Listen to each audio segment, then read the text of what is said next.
family. How are you all today?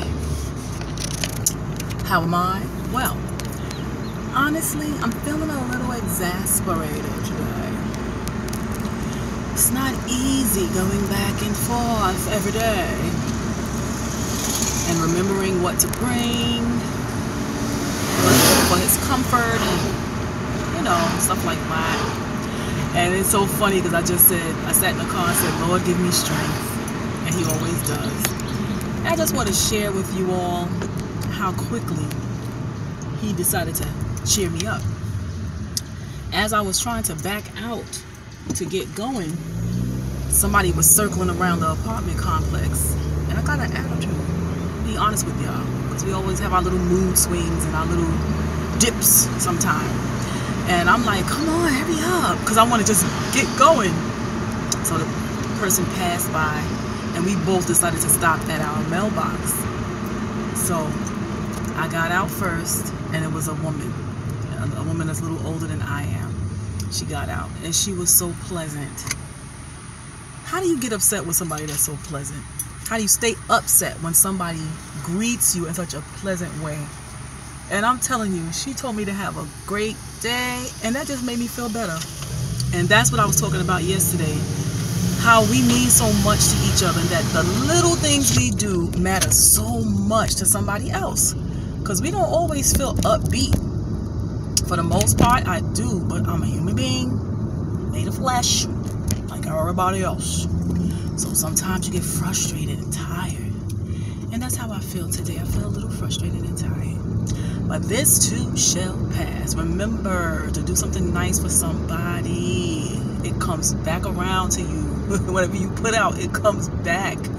Just when you need it. You know what I'm saying? Just when you need it, it comes back. So I'm grateful to God for always showing himself.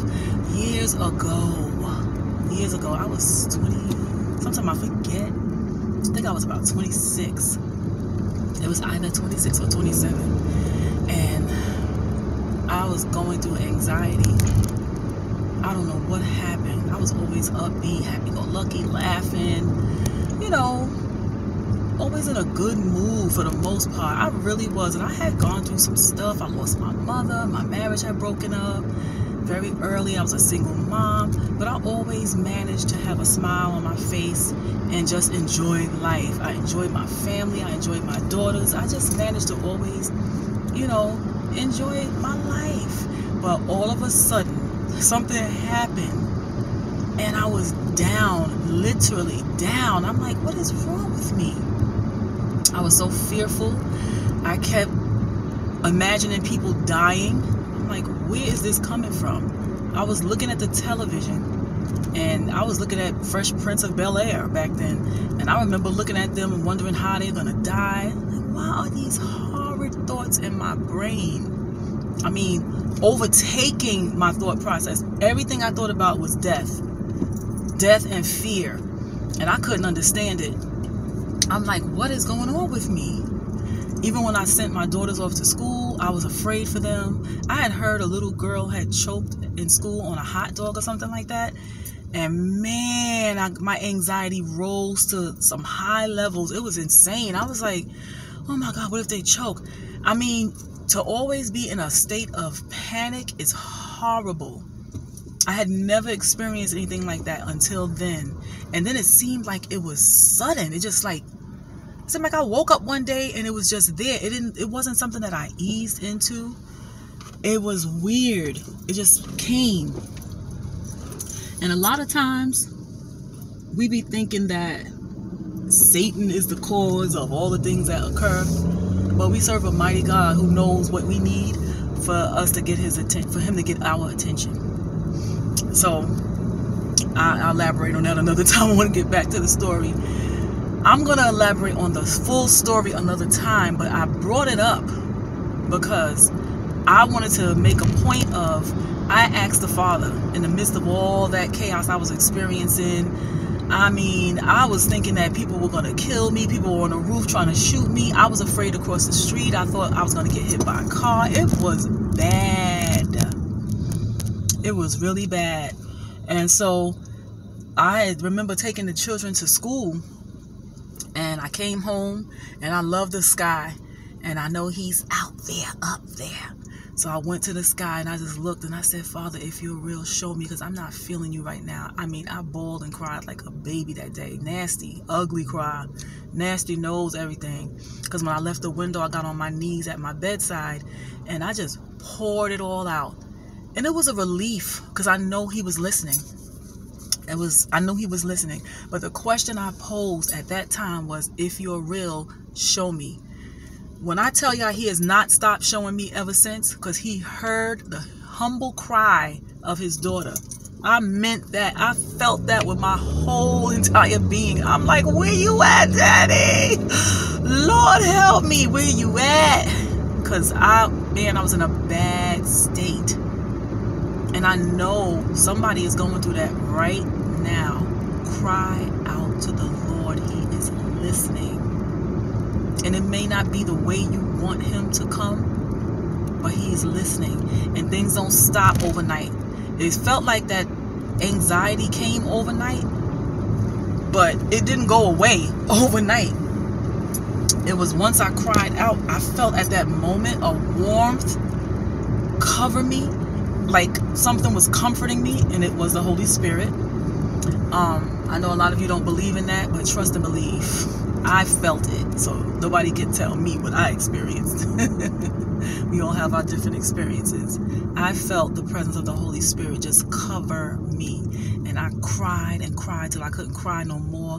I was worn out. You ever been worn out from crying? I was worn out. I was tired from crying my eyes out. But I mean, when you cry, I had mentioned it the other day, you're releasing stress. And Daddy is counting every tear. He's there. He doesn't leave us alone. He said, I'll never leave you nor forsake you. When we get on board with what he wants us to do, he is present, always there to help. And we need him, because sometimes we can't get that from somebody else. Another person cannot fill those gaps. They're not big enough. They're not strong enough.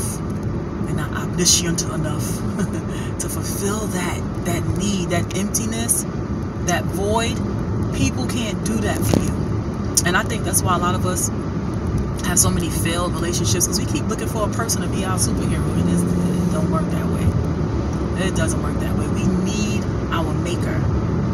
We need him. And it is crucial that we cry out to him in our time of need. We're not going to always feel good when we're on this earth. That's not what life is about, feeling good all the time. Yeah, make your life as pleasurable as possible. Do what makes you happy remember, you got to be in alignment with God while you're doing these things that make you happy, because some things that make us happy are not pleasing to the Father. So be careful of that. You don't want to do something that gives you temporary pleasure and the Father is angry with you about it, because we lose out on so many blessings when we don't do his will. So in doing things that make yourself happy, keep it in alignment with what the Father wants for you. And he comes to your rescue every time. It's a fact for me. Do he come the way I want him to, as quickly as I want him to? No, he's not my puppet. Sometimes you got to experience things to appreciate the good times. Sometimes you have to experience things to gain more strength, and character. We can't fall apart every time we're going through something, even though you may feel like you want to sometimes. Sometimes you want to fall apart. You're like, I cannot. But when you feel like that, cry out to the Father, because he is listening. And he's not going to have all your issues disappear overnight, because it don't work like that. It's a process. But trust me, he's going to walk with you each and every step of the way. And sometimes he has to get our attention in some of the ways that we may not appreciate, because we're so stubborn and hard-headed. And he may be trying to show us things, and we're just so blind to it, or we see it and ignore it. And then things get overwhelming, and then we cry out, oh Lord, here we go. Here we go. Now we need Daddy, because we can't take it no more. Instead of walking with him daily, holding his hand, we wait till things get crazy. But I just wanted to share that with you all. Please keep me in prayer to the Most High God, in the name of his Son, our Messiah. Sister Kenya, Lady Missy, and her family. Lift us up, because we all need it. When I pray, I try to pray for everybody. Sometimes I want to pray for somebody specifically, and I'll do that. And because a lot of times somebody will come on your heart, somebody will come to your mind, your thoughts, and you'll be like, oh, I wonder how they do it. Let me pray for them. And then it's good to reach out to. Because a lot of times people are on our minds and we don't reach out, but sometimes the Lord puts them on your mind for a reason. They may need a little of your attention. That's what we're here to do, help one another out. So, family, I be feeling a little tired today. And it's cloudy again. They said it might thunderstorm. Now, yesterday the weather ended up being absolutely beautiful. I came back, me and my daughter and grandson, we went for a little ride. Kiana's practicing driving, so she went for a little drive yesterday. So we did that, took little boy to the park, put him on a swing, enjoyed watching him. Yeah, that's what we did yesterday, because it did not rain. But today it's like the clouds are blanketing the sky today. And they say a thunderstorms yet again. So the dear lady who is one of my neighbors, we have a kind of a large apartment complex, so I've never seen her before, but let me tell you something. She came through right on time. She set me back on track. She said, have a nice day and be safe. My God, girl, thank you. Thank you, auntie. Call her girl because she's a little older than me. She could be my auntie. Nice looking face too. You know how sometimes people just have a pleasant face and they just do something for you. You be like, oh, she's so sweet. Yes. All right, family. That's it. And that's all. Keep your head up. Keep your head up. Love your family. Be blessed. Peace and love. Have a great day. And don't let nobody destroy your good mood. And if you're feeling down, you know what? Call somebody who's perky. You know, so a lot of us have friends and family in our life who are always upbeat, but remember, those upbeat people have their down days too. That's me. So remember to uplift them sometimes as well. But call somebody up who is just a nut and just have you cracking up to bring you up. And then tell them that, you know what? I'm so glad I have you in my life. You are the bomb. You are so inspirational and encouraging, and I appreciate you for that. That makes people feel good, because everybody needs a little cheerleader every now and again. Even those who are always cheerful, we need a cheerleader too. So thank you for listening. Please subscribe, support your sister, hit that notification bell so that when I put up something new, you get it. I promise not to beat you up. I'm going to be sharing life experiences with you, and some things are for your benefit. So come and give me a little ear sometimes, okay, family? I'm going to go this time for real. Peace, love, and blessings.